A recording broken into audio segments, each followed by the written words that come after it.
അടുത്തതായി സംസാരിക്കുന്നത് അഡ്വക്കേറ്റ് വർഗീസ് പറമ്പിലാണ്. സഹോദര സ്നേഹത്തിലും സാമൂഹിക സമത്വത്തിലും വളരുന്ന ഒരു ലോകത്തെയാണ് നമ്മുടെ മാർപ്പാപ്പ ഈ ചാക്രിക ലേഖനത്തിലൂടെ സ്വപ്നം കാണുന്നത്. ലോക നന്മയ്ക്കായിട്ട് കൂട്ടായി പ്രവർത്തിക്കുന്ന ഒരു ലോക കുടുംബത്തെയാണ് അദ്ദേഹം വിഭാവനം ചെയ്യുന്നത്. അതായത് നമ്മുടെ ഭാരതത്തില് പണ്ടൊക്കെ കൂട്ടുകുടുംബങ്ങൾ ഉണ്ടായിരുന്നു. ആ കൂട്ടുകുടുംബങ്ങളിൽ ആർക്കെങ്കിലും ഒരാൾക്ക് വേദനയുണ്ടായിക്കഴിഞ്ഞാൽ, ആർക്കെങ്കിലും ഒരു ബുദ്ധിമുട്ടുണ്ടായിക്കഴിഞ്ഞാൽ ആ കൂട്ടുകുടുംബത്തിലുള്ള എല്ലാവരും കൂടെ ഏറ്റെടുത്തത് പരിഹരിക്കുന്ന ഒരു അവസ്ഥ. ഒരു നമ്മുടെ ഈ ഇന്ത്യ മഹാരാജ്യത്തെ ആ കൂട്ടുകുടുംബത്തിന്റെ ഒരു തനി പകർപ്പാണ് ലോകമെമ്പാടുമുള്ള ആളുകളെ കൂട്ടിക്കൊണ്ടുള്ള ഒരു കൂട്ടുകുടുംബമാണ് ഈ ചാക്രിക ലേഖനത്തിലൂടെ പോപ്പ് ആഗ്രഹിക്കുന്നത്, സ്വപ്നം കാണുന്നുവെന്നാണ് എനിക്ക് തോന്നുന്നത്. ഒരു പക്ഷേ നമ്മുടെ മുൻ പ്രസിഡന്റ് അബ്ദുൽ കലാം കുട്ടികളെ ഉപദേശിച്ചിരുന്നത് സ്വപ്നം കാണുക എന്നുള്ളതാണ്. അദ്ദേഹത്തിന്റെ പാതയെ പിന്തുടർന്നു ഈ ഫ്രാൻസിസ് പാപ്പ മനുഷ്യകുലത്തിന്റെ നന്മയ്ക്കായി കാണുന്ന സ്വപ്നങ്ങളുടെ പ്രതിഫലനമാണ് ഈ ഫ്രറ്റേലി ട്യൂറ്റി എന്ന ചാക്രിക ലേഖനം എന്നാണ് എനിക്ക് തോന്നുന്നത്. നമുക്ക്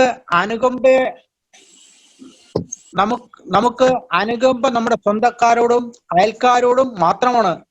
എന്നാൽ ദൈവത്തിന്റെ അനുകമ്പയും സ്നേഹവും കാരുണ്യവും എല്ലാം എല്ലാവരോടും ഒരുമിച്ചാണ്, എല്ലാവരും ഒരുപോലെയാണ്. അതുപോലെ നമ്മളും നമ്മുടെ സ്നേഹവും ബന്ധങ്ങളും ഈ അയൽക്കാരിലും നമ്മളുടെ സ്വന്തം ആളുകളിലും ഒതുങ്ങി നിൽക്കാതെ ലോകമെമ്പാടുമുള്ള ആളുകൾക്ക് വേണ്ടിയിട്ട് നമ്മുടെ സഹോദര സ്നേഹം വളർത്തിയെടുക്കുകയും അവരോട് എല്ലാവരോടും അനുകമ്പ കാണിക്കണമെന്നാണ് ഈ ചാക്രിക ലേഖനത്തിൽ കാണിക്കുന്നത്. കഷ്ടത അനുഭവിക്കുന്നവരെ ജാതി മതവും വർഗവും രാജ്യവും തമ്മിലുള്ള പരിഗണന കൂടാതെ സഹായിക്കുവാൻ നമ്മൾ തയ്യാറാണ്. സാമൂഹ്യ നന്മയ്ക്കായി കൂട്ടായി പ്രവർത്തിക്കണം എന്ന് നല്ല സമരിയാക്കാരന്റെ നല്ല സമരിയാക്കാരന്റെ ഊമയിൽ കൂടി അദ്ദേഹം മനുഷ്യ സമൂഹത്തെ ഓർപ്പിക്കുകയാണ്. സമത്വ സുന്ദരമായ സഹോദര സ്നേഹവും സാമൂഹ്യ സൗഹാർദ്ദവും പാലിക്കുവാൻ കടപ്പെട്ടവരാണ്.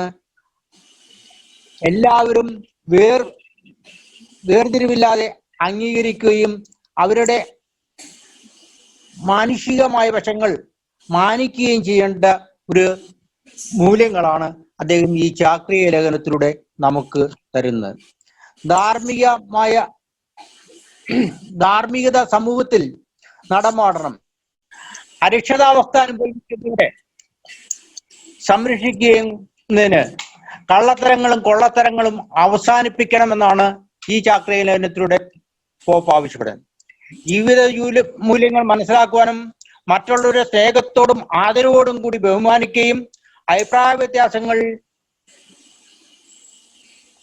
പരിഹരിക്കുവാൻ ഡയലോഗിൽ കൂടെ, സംവാദത്തിൽ കൂടെ പരിഹരിക്കണമെന്നുള്ളതാണ്. അതായത് നമ്മൾ അഭിപ്രായ വ്യത്യാസങ്ങളുണ്ട്. നമ്മൾ മറ്റുള്ളവരെ, പ്രത്യേകിച്ച് കത്തോലിക്ക സഭയെ തന്നെ എടുക്കുകയാണെങ്കിൽ, നമ്മൾ കത്തോലിക്കയുടെ ആദ്യം നമ്മളെ പഠിപ്പിക്കുന്ന ഈ സഭയ്ക്ക് പുറത്ത് ആർക്കും രക്ഷയില്ല എന്നുള്ള രീതിയിലാണ്. എന്നാൽ പോപ്പ് പറയുന്നു എല്ലാ സഭകളിലും നന്മയുണ്ട്, എല്ലാ ആളുകളിലും നന്മയുണ്ട്. നമ്മൾ അവരുടെ അഭിപ്രായ വ്യത്യാസങ്ങൾ മനസ്സിലാക്കുക, ഈ ഡയലോഗിൽ കൂടെ അവരുടെ അഭിപ്രായ വ്യത്യാസങ്ങൾ മനസ്സിലാക്കുകയും അവരുടെ ആദർശങ്ങള്, അവരുടെ അഭിപ്രായങ്ങളെ നമ്മൾ റെസ്പെക്ട് ചെയ്യുകയും ചെയ്ത് കഴിഞ്ഞാൽ പല പ്രശ്നങ്ങൾക്കും പരിഹാരം കാണുവാൻ നമുക്ക് സാധിക്കുമെന്നുള്ളതാണ് അദ്ദേഹത്തിന്റെ ഈ ഡയലോഗ് എന്നുള്ളൊരു പ്രത്യേക ഒരു ഇതില് പറയുന്നത്. അതായത് നമുക്ക് നമ്മൾ സാധാരണഗതിയില് നമുക്ക് ഇപ്പൊ സോഷ്യൽ മീഡിയയിലൊക്കെ ചർച്ചകൾ നടക്കുന്നുണ്ട്.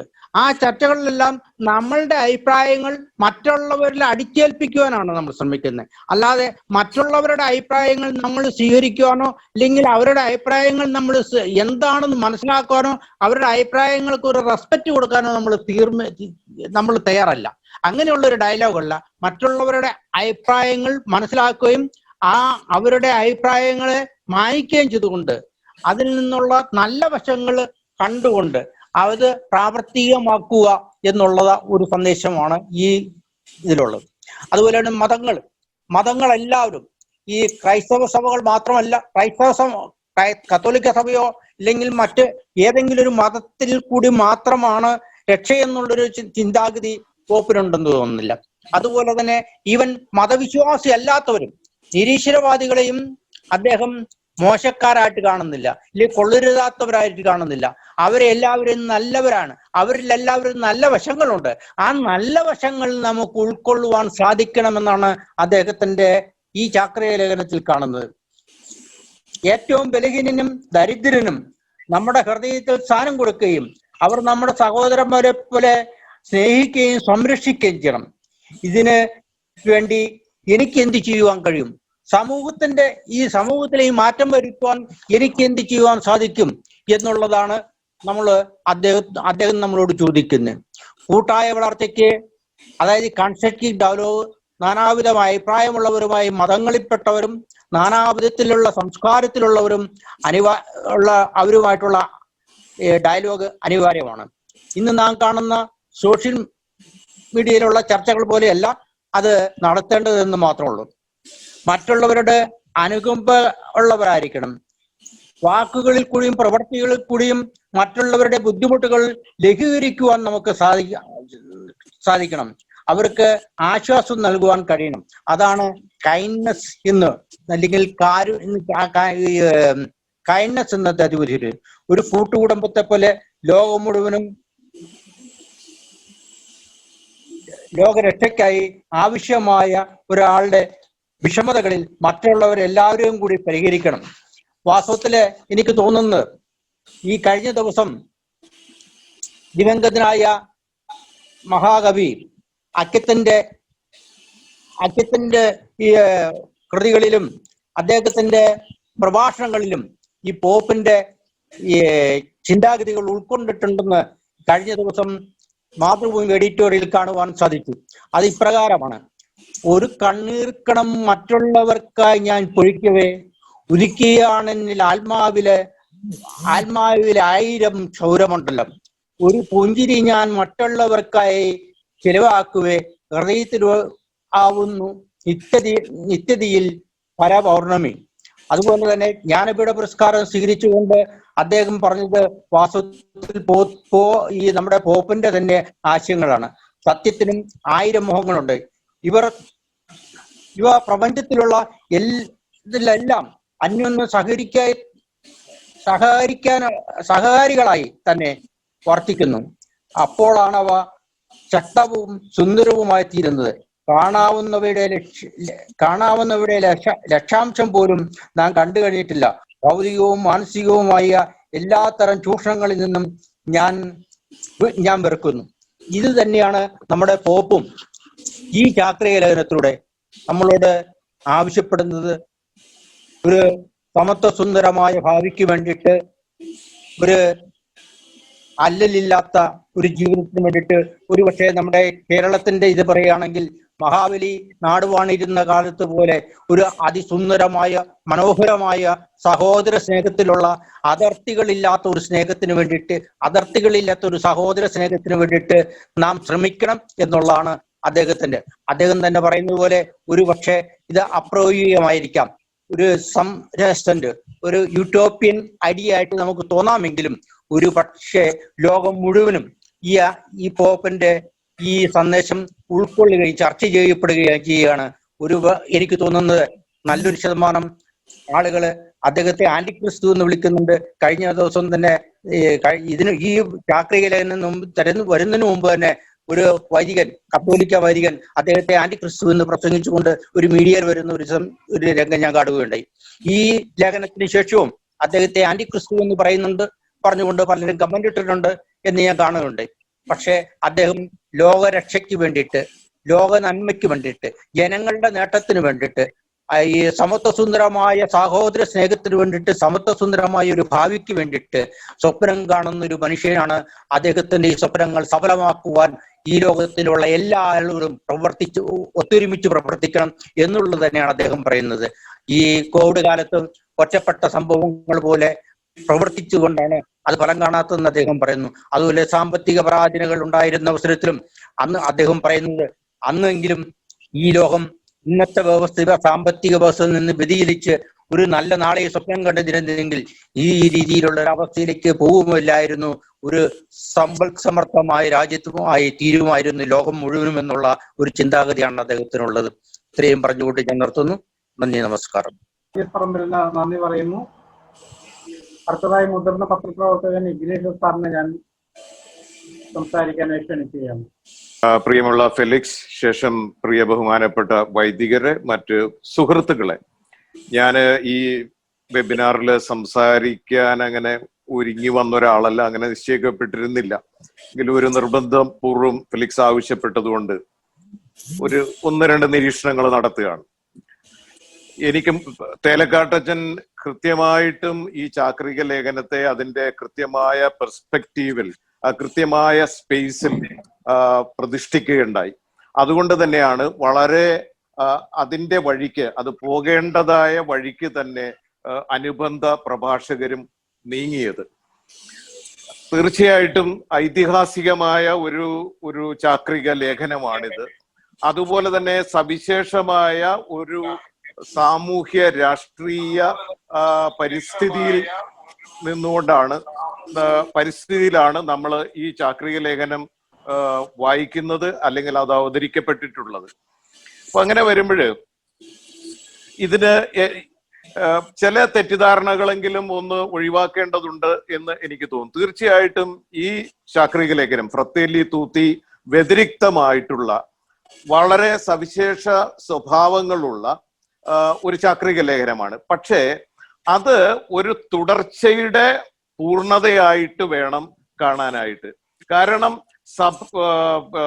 ലോകത്തെ ഒന്നായിട്ട് സഭ അഭിസംബോധന ചെയ്തു തുടങ്ങിയത് ഇന്നും ഇന്നലെയുമല്ല. കാരണം എല്ലാ ചാക്രിക ലേഖനങ്ങളും സന്മനസ്സുള്ള സകലർക്കും എന്ന് പറഞ്ഞിട്ടാണ് ആരംഭിക്കുക. അപ്പൊ സന്മനസ്സുള്ള ക്രിസ്ത്യാനി എന്നല്ല, സന്മനസ്സുള്ള കത്തോലിക്കൻ എന്നല്ല, സന്മനസ്സുള്ള വിശ്വാസി എന്നല്ല, അവിശ്വാസികളടക്കം സന്മനസ്സുള്ള all men and women of good will എന്ന് പറഞ്ഞിട്ടാണ്. അപ്പോ അങ്ങനൊരു പൈതൃകം സഭയ്ക്കുണ്ട് എന്ന് നമ്മൾ മനസ്സിലാക്കണം. അപ്പൊ അങ്ങനെ വരുമ്പോൾ രണ്ടാം വത്തിക്കാൻ സുനോദോസിന്റെ ഉദ്ഘാടനം നിർവഹിച്ചുകൊണ്ട് നല്ലവനായ ജോൺ 23 മാർപ്പാപ്പ നടത്തിയ ഉദ്ഘാടന പ്രസംഗം, അത് ഗൗദേത് മാതേർ എക്ലേസിയെ എന്ന് തുടങ്ങുന്ന ഒരു, അതായത് സഭാമാതാവെ ആനന്ദിക്കുക എന്ന് പറഞ്ഞിട്ട് തുടങ്ങുന്ന ഒരു പ്രഭാഷണമാണ്. അവിടെ നമ്മൾ ഈ കഴിഞ്ഞ ദിവസം പത്രത്തിൽ എവിടെയോ ഒന്ന് വായിക്കുകയുണ്ടായി. അതിൽ സംബന്ധിച്ചിട്ടുള്ള ഇപ്പോൾ ജീവിച്ചിട്ടുള്ള ഏക ഇന്ത്യക്കാരൻ മാർ ക്രിസോസ്റ്റോം വലിയ മെത്രാപ്പോലീത്തയാണ് എന്ന്. അപ്പൊ മാർ ക്രിസോസ്റ്റോം വലിയ മെത്രാപ്പോലീത്ത കത്തോലിക്കനല്ല എന്ന് എല്ലാവർക്കും അറിയാമല്ലോ. അപ്പോൾ രണ്ടാം വത്തിക്കാൻ സുനഹദോസാണ് ഇങ്ങനെ വിശാലമായ അർത്ഥത്തിൽ, ശരിക്ക് കാതോലിക്കമായ അർത്ഥത്തിൽ എല്ലാവർക്കുമായി വാതിൽ തുറന്നത്. അപ്പൊ ശേഷം സഭയിലെ സിനഡുകളിലെല്ലാം എല്ലാ മതങ്ങളുടെയും പ്രതിനിധികൾ പങ്കെടുക്കുന്നുണ്ട്.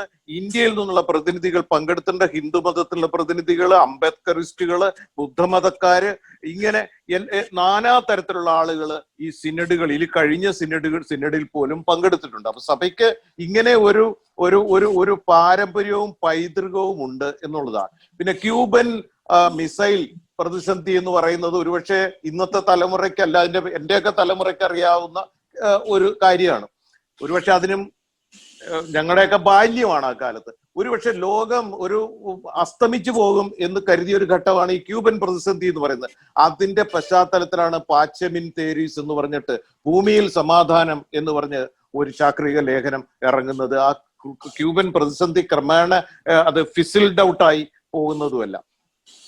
ഇങ്ങനെ ഉള്ള ഒരു പശ്ചാത്തലങ്ങളും കൂടെ, ഇങ്ങനെയൊക്കെയുള്ള ഒരു പശ്ചാത്തലത്തിൽ ഇത് പെടുന്നുവെങ്കിൽ അത് കൂടുതൽ ഫലപ്രദമാകും എന്നുള്ളതാണ് എൻ്റെ ഒരു ആദ്യ നിരീക്ഷണം. രണ്ടാമത്തത്, ഈ മാർപ്പാപ്പ തികച്ചും വ്യത്യസ്തനാണ്. അത് നമുക്ക് ആദ്യ ദിനത്തിൽ തന്നെ മനസ്സിലായതാണ്. നമുക്കറിയാം, അദ്ദേഹം സാധാരണ മാർപ്പാപ്പ എല്ലാവരെയും ആശീർവദിക്കുന്നു. ഇത് അദ്ദേഹം ആ മട്ടുപ്പാവിൽ വന്നു നിന്ന് തലമുമ്പിട്ട് നിന്നിട്ട് ജനങ്ങളോട് പറയുന്നു, നിങ്ങൾ എനിക്ക് വേണ്ടി പ്രാർത്ഥിക്കുകയും എന്നെ ആശീർവദിക്കുകയും ചെയ്യുക ആദ്യം എന്ന് പറയുന്നത്. പിറ്റേ ദിവസം വന്ന പത്രങ്ങളിലൊക്കെ വളരെ ചില പ്രധാനപ്പെട്ട പത്രങ്ങള് വട്ടം വരച്ച് ചില കാര്യങ്ങൾ കൊടുത്തിരുന്നു. അതായത് അദ്ദേഹത്തിന്റെ ഷൂസിന്റെ നിറം കറുപ്പാണ് എന്നുള്ളതായിരുന്നു അത്.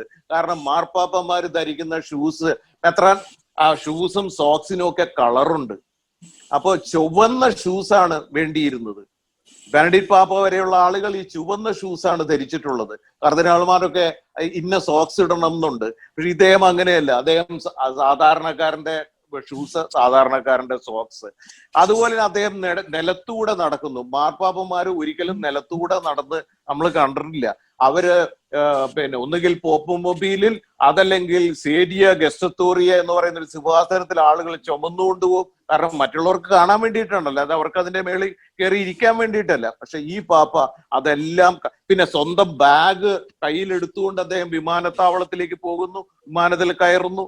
ചുമട്ടുകാരിൽ അദ്ദേഹത്തിന്. അതുപോലെ തന്നെ അദ്ദേഹം അപ്പസ്തോലിക അരമനയിൽ താമസിക്കുന്നില്ല. അദ്ദേഹം സാധാരണക്കാരെ പോലെ വത്തിക്കാനിലെ അതിഥി മന്ദിരത്തിൽ ഒരു മുറിയിലേക്ക് താമസം മാറ്റി അദ്ദേഹം അവിടെ ജീവിക്കുന്നു. അവിടുത്തെ പൊതുഭക്ഷണത്തിൽ ക്യൂ നിന്ന് ഭക്ഷണത്തിൽ പങ്കുചേരുന്നു.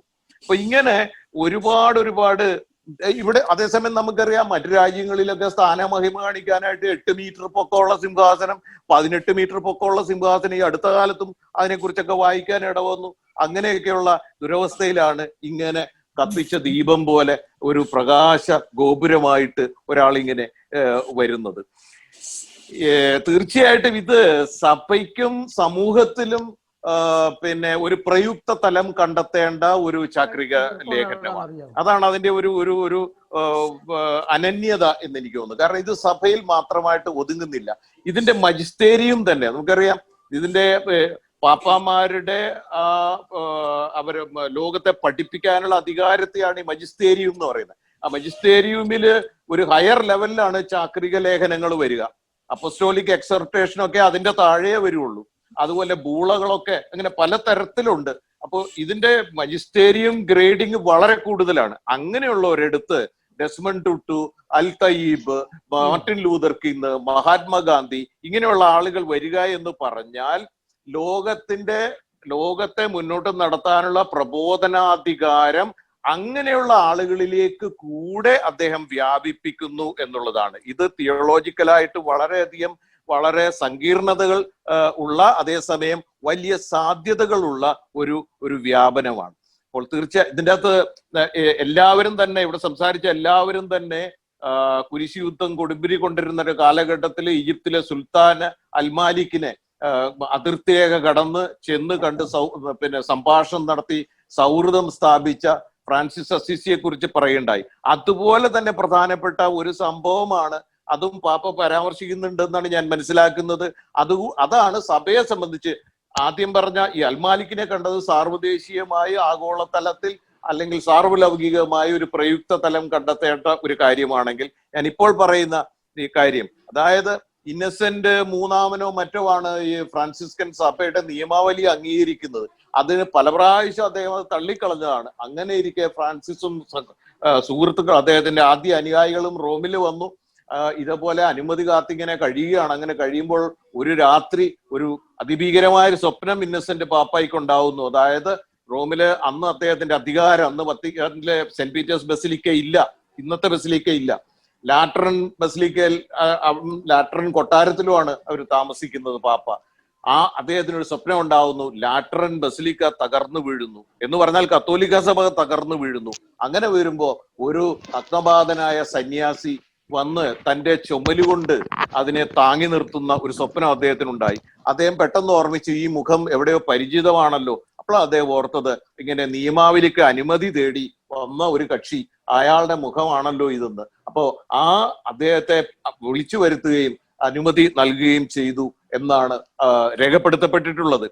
അപ്പോ ആ തലത്തില് ഇന്ന് സഭയുടെ എല്ലാ തലങ്ങളിലും, ഞാൻ കൂടുതൽ ആഴത്തിലേക്ക് പോകുന്നില്ല, കാരണം ഇവിടെയുള്ള എല്ലാവർക്കും കാര്യങ്ങൾ അറിയാം. എല്ലാ തരത്തിലും ലാറ്ററൻ ദേവാലയം തകർന്നുകൊണ്ടിരിക്കെ അതിന് ഈ പുതിയ കാലഘട്ടത്തിലെ ഫ്രാൻസിസ് തൻ്റെ തോള് വെച്ചു കൊടുക്കുകയാണ്. അങ്ങനെ അതിനെ താങ്ങുകയാണ്. എന്തിനു വേണ്ടിയിട്ട്? ഒരു പുതിയ ലോകക്രമം, ഒരു പുതിയ നിയമാവലി എനിക്കും നിങ്ങൾക്കും എല്ലാവർക്കും ഉണ്ടാകുന്നതിനും നന്മയിലേക്കും ശുഭകരമായ അവസ്ഥകളിലേക്കും ഈ ലോകം നീങ്ങുന്നതിനും. അതാണ് നമ്മുടെ വലിയ പ്രത്യാശ. ആ പ്രത്യാശയിൽ പങ്കുചേർന്നുകൊണ്ട് ഞാൻ അവസാനിപ്പിക്കുന്നു. ഇഗ്നേഷ്യസ് ഗോൺസാൽവസ് സാറിന് പ്രത്യേകം നന്ദി. ലോകമന കലാസാഹിത്യ സംഘത്തിന്റെ ജില്ലാ സെക്രട്ടറി ജോഷി ഡോൺ ബോസ്കോ ഇവിടെ എത്തിയിട്ടുണ്ട്. അദ്ദേഹം 2 വാക്ക് സംസാരിക്കുമെന്നാണ് ഞാൻ പ്രതീക്ഷിക്കുന്നത്. ജോഷി ഡോൺ ബോസ്കോ ക്ഷണിക്കുന്നു. പ്രിയപ്പെട്ടവരെ, ചർച്ചയിലെ കുറച്ചു മുൻപ് മാത്രമാണ് എനിക്ക് ഇതില് പങ്കുചേരാൻ കഴിഞ്ഞത്. ഈ ഫ്രatelli tutti-യെ കുറിച്ചുള്ള വിശദമായിട്ടുള്ള ഒരു അറിവ് എനിക്കില്ല. എങ്കിലും മാർപ്പാപ്പ കഴിഞ്ഞ 7 വർഷമായി കത്തോലിക്ക സഭയുടെ ആസ്ഥാനത്ത് നിന്ന് ലോകമാസകലം പ്രസരിപ്പിക്കുന്ന നന്മയുടെ പ്രകാശം പലപ്പോഴായി അതിനെക്കുറിച്ച് മനസ്സിലാക്കാൻ ശ്രമിച്ചിട്ടുള്ള ഒരു അനുഭവം വെച്ച് ഈ ഫ്രatelli tutti-യും അതിന്റെ ഒരു തുടർച്ചയായിരിക്കുമെന്ന് സാമാന്യ ബുദ്ധിയിൽ തന്നെ മനസ്സിലാക്കാൻ കഴിയും.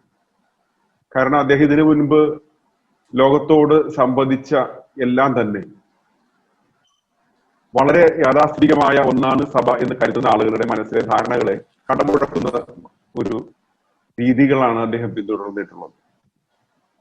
അത് അദ്ദേഹം സ്ഥാനാരോഹണം ചെയ്ത, അല്ലെങ്കിൽ ഈ പത്രോസിന്റെ സിംഹാസനത്തിലേക്ക് ഭൂയിഷ്ഠനായ ആ ദിവസം തിരഞ്ഞെടുത്തതിൽ തന്നെ അദൃശ്യമായിരുന്നു. കത്തോലിക്കരുൾപ്പെടെ ലോകത്തില്, പ്രത്യേകിച്ച് യൂറോപ്യന്മാർക്കുള്ള അന്ധവിശ്വാസം 13 എന്നുള്ള അക്കത്തെ കുറിച്ചുള്ള അന്ധവിശ്വാസത്തെ ചോദ്യം ചെയ്തുകൊണ്ട് 13 എന്ന എക്കാലത്തെയും നിർഭാഗ്യകരം എന്ന് അന്ധവിശ്വാസികൾ വിവക്ഷിക്കാവുന്ന ഒരു തീയതിയാണ് അദ്ദേഹം ഇത്രയും മഹോന്നതമായ സ്ഥാനത്തേക്ക് കയറിയ തീയതി തന്നെ.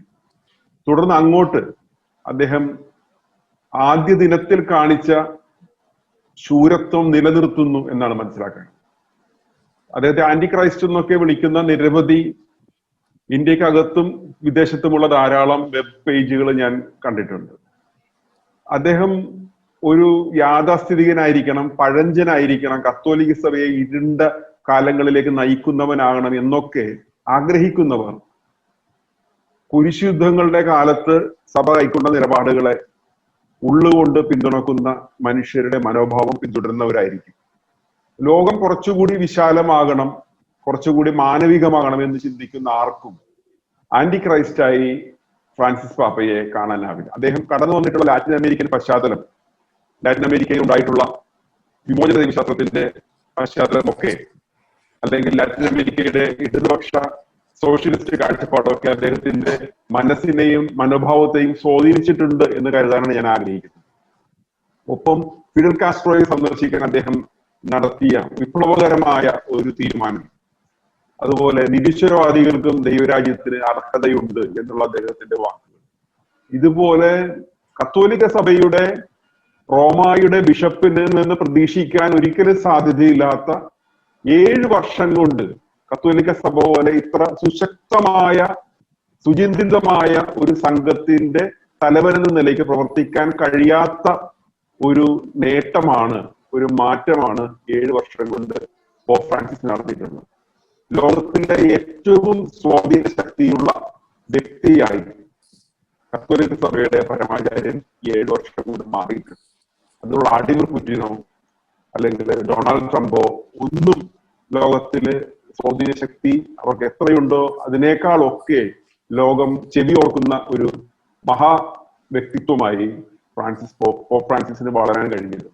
അത് ഈശ്വരവിശ്വാസികൾ അല്ലാത്തവർക്ക് പോലും ലോകത്തുള്ള വലിയ പ്രതീക്ഷ നൽകുന്ന ഇത്തരം വളരെ റിജിഡായിട്ടുള്ള ഒരു സഭയിൽ നിന്നുകൊണ്ട് വളരെ ശരിയായ ക്രൈസ്തവ മൂല്യങ്ങൾ കൊണ്ട് നിലകൊള്ളുന്ന ഒരാളെന്ന നിലയ്ക്ക് അദ്ദേഹത്തിന്റെ പുതിയ ചാക്രിക ലേഖനം അദ്ദേഹം പിന്തുടരുന്നു എന്നാണ് ഞാൻ മനസ്സിലാക്കുന്നത്. അതിനെ ഞാൻ വിശാലമായിട്ട് ഞാൻ ലോകം മുഴുവനോടൊപ്പം ഞാനും അതിനെ സ്വാഗതം ചെയ്യും. അദ്ദേഹം ഈ തെളിയിക്കുന്ന ഈ ദീപം, ഈ ദീപസ്തംഭം ലോകത്തെ കുറച്ചുകൂടി നല്ല സ്ഥലമാക്കി മാറ്റിയെടുക്കാൻ വേഗം തന്നെ അതിന് നടപടികൾ ഉണ്ടാകും, അതിന് മാറ്റം വരുത്തും ഞാൻ പ്രതീക്ഷിക്കുന്നു. ഞങ്ങളുടെ പുരോഗമന കലാ സാഹിത്യ സംഘവും നാളെ ഞങ്ങളുടെ എല്ലാ പ്രതിവാര ഫേസ്ബുക്ക് ലൈവില് നാളെ ഈ വിഷയമാണ് ഞങ്ങൾ ചർച്ച ചെയ്യുന്നത്. മഹാപുരോഹിതന്റെ പുതിയ ചാക്രിക ലേഖനത്തെ കുറിച്ച് സഖാവ് എം സ്വരാജ് MLA നാളെ 8 മണിക്ക് ഈ വിഷയത്തിൽ സംസാരിക്കുന്നുണ്ട്. അതിലേക്ക് നിങ്ങളെ ക്ഷണിക്കുകയാണ്. ഈ നല്ല പ്രതീക്ഷയുടെ ഈ ചാക്രിക ലേഖനം ലോകത്തെ കുറച്ചുകൂടി മെച്ചപ്പെട്ട ഒരു ജീവിക്കാൻ പറ്റിയ സ്ഥലമാക്കി മാറ്റും ഇതെനിക്ക് ഉറപ്പുണ്ട്. സംസാരിക്കേണ്ടെന്ന അവസരത്തിന് നന്ദി പറഞ്ഞുകൊണ്ട് നന്ദി Joshi Don Bosco. George Kattikkaran സംസാരിച്ചുകൊണ്ട് നന്ദി പറഞ്ഞ് അവസാനിപ്പിക്കാം. നമ്മൾ ബഹുമാനപ്പെട്ട ഓരോ തേലക്കാട്ടച്ഛൻ്റെ പല കാര്യങ്ങളും എനിക്ക് കേൾക്കാൻ ഇടയായി.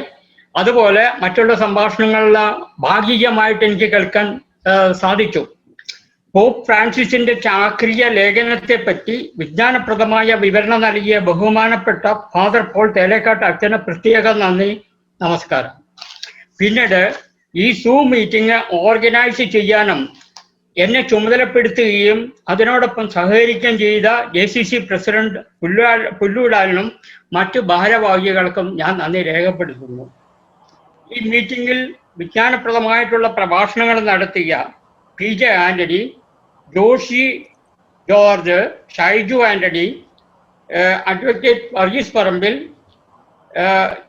ഇഗ്നാഷ്യസ് ഗോൺസാലസ്, ജോഷി ഡോൺ ബോസ്കോ, അതുപോലെ തന്നെ ജോസഫ് ആഞ്ഞിപ്പറ, ഇവർക്കും പ്രത്യേകമായിട്ട് നന്ദി പറയുകയും ചെയ്യുന്നു. പിന്നെ എനിക്ക് പറയാനുള്ളത് ഇതാണ്. പോപ്പിന്റെ ചാക്രിക ലേഖനം 8 അധ്യായങ്ങളാണ് വിവരിക്കുന്നത്. അതിൽ യൂണിവേഴ്സൽ ഹ്യൂമാനിറ്റി, ബ്രദർഹുഡ് എന്നീ വിഷയങ്ങളാണ് അങ്ങേര് കൈകാര്യം ചെയ്തിരിക്കുന്നത്. ഈ ചാക്രിക ലേഖനത്തിൽ വിവരിക്കുന്ന ധാർമ്മിക നിലവാരം ഇന്ന് വരെ ആരും കൈയെടുത്തിട്ടില്ല. കത്തോലിക്ക സഭാ നേതൃത്വം ഇത് ഉൾക്കൊള്ളുവാൻ സാധിക്കുമെങ്കിൽ സഭയിലെ പല നീറുന്ന പ്രശ്നങ്ങൾക്കും ഇത് പരിഹാരം കാണുവാൻ സാധിക്കുമെന്നാണ് എൻ്റെ അഭിപ്രായം. മാറിക്കൊണ്ടിരിക്കുന്ന രാഷ്ട്രീയ, സമുദായ, സാമൂഹിക തലങ്ങളിൽ ഒരു നവോത്ഥാനം അനിവാര്യമെന്ന് ചാക്രിക ലേഖനം ചൂണ്ടിക്കാണിക്കുന്നു. വർദ്ധിച്ചു വരുന്ന ജാതി, മത, ക്ലാസ് വിവേചനം ഒരു ശാപമാണ്. ഇതുമൂലം ഒറ്റപ്പെടുന്നവരുടെ നിസ്സഹായതയും ഉത്കണ്ഠയും കണ്ടു നിൽക്കുവാൻ സാധിക്കയില്ലെന്ന് പോപ്പ് ഫ്രാൻസിസ് സൂചിപ്പിക്കുന്നു. മതങ്ങളുടെ പ്രധാന ലക്ഷ്യം സഹോദര്യവും വളർത്തുക എന്നതാണല്ലോ. എന്നാൽ ഇന്ന് നമ്മൾ കണ്ടുകൊണ്ടിരിക്കുന്ന സംഭവങ്ങൾ ഇതിന് എതിരായിട്ടാണ് നടക്കുന്നത്. ചാക്രിക ലേഖനത്തിൻ്റെ പ്രസക്തി, പ്രാധാന്യം ഈ സന്ദർഭത്തിൽ വളരെ ഏറെയാണ്. ഈ ചാക്രിക ലേഖനം 1-2 മണിക്കൂർ കൊണ്ട് വിശകലനം ചെയ്യുവാൻ സാധിക്കുകയില്ല. ഓരോ അധ്യായവും മുഖ്യ വിഷയമായി അവതരിപ്പിക്കുകയും ചർച്ച ചെയ്യുന്നത് അഭികാമ്യമായിരിക്കും എന്നാണ് എൻ്റെ അഭിപ്രായം. അതിന് ഞാൻ വേണ്ട സഹകരണം ചെയ്യുന്നതാണ്. ഇതിൽ കണ്ടുകൊണ്ടിരിക്കുന്ന പ്രേക്ഷകർക്ക് ഞാൻ പ്രത്യേക നന്ദി പറയുന്നു. അതുപോലെ തന്നെ ഔഷണിൽ നിന്നുള്ള അഭ്യർത്ഥന അനുസരിച്ചിട്ട് നമ്മൾ സമയം മാറ്റി പങ്കെടുപ്പിക്കാനായിട്ടുള്ള ഒരു സൗകര്യം നമ്മൾ ഈ പ്രാവശ്യം ചെയ്തു. ഇത് ഭാവിയിൽ നമ്മളത് ചെയ്യുന്നതാണ്, ഭാവിയിൽ അത് ചെയ്യുന്നതാണെന്ന് പ്രത്യേകം ഓർമ്മിപ്പിക്കുന്നു. നമസ്കാരം, നന്ദി, നമസ്കാരം. നമ്മൾ ഏതാണ്ട് ഈ സെഷൻ ഇപ്പോൾ അവസാനിപ്പിക്കുകയാണ്. എനിക്ക് തോന്നുന്നു ഈ ചർച്ചകൾ ഇനിയും തുടരേണ്ടതുണ്ട്. എല്ലാവരും ഇനിയും സഹകരിക്കുമെന്നുള്ള പ്രതീക്ഷയിൽ തന്നെയാണ് ഞാൻ നിൽക്കുന്നത്. നമുക്ക് അടുത്ത വെബിനാറിൽ വീണ്ടും കണ്ടുമുട്ടാം. എല്ലാവർക്കും ഒരിക്കലും